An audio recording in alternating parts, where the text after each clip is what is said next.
Good afternoon guys. Ayan, visit tayo guys sa ating taniman. Puntahan natin guys, i-visit natin yung ating talong, kung ano na ba ang update natin doon, kung nabuhay ba sila o hindi. Sana po ay hindi sila namatay guys sa tindi ng ulan. So ayan, let's go guys. Guys, salamat po sa Diyos. Nakasurvive po yung aking mga talong. Ayan, buti na lang talaga guys. Salamat talaga. Akala ko guys na hindi sila mabubuhay dahil sobrang tindi ng ulan guys nung mga nakarang araw. Yan guys, oh. Dito guys ay lubog sila dito sa tubig.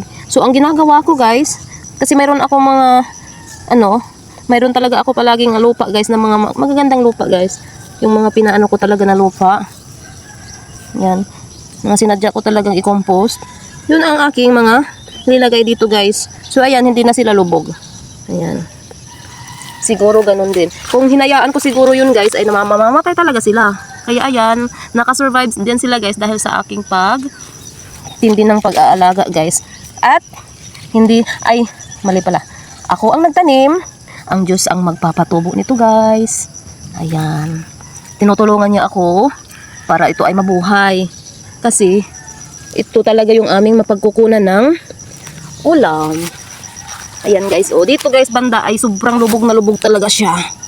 Ayan. So ngayon, nasave ko siya.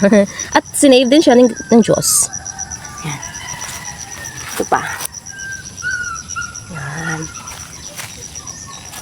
Mga nilagay ko dito guys sa compost ko ay mga carbonized na dahon. Kaya may mga itim-itim siya guys.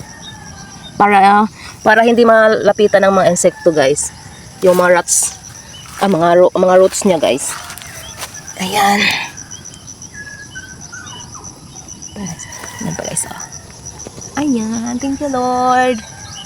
Thank you Lord. At least balang araw makakaani din ako. Pang ulam namin.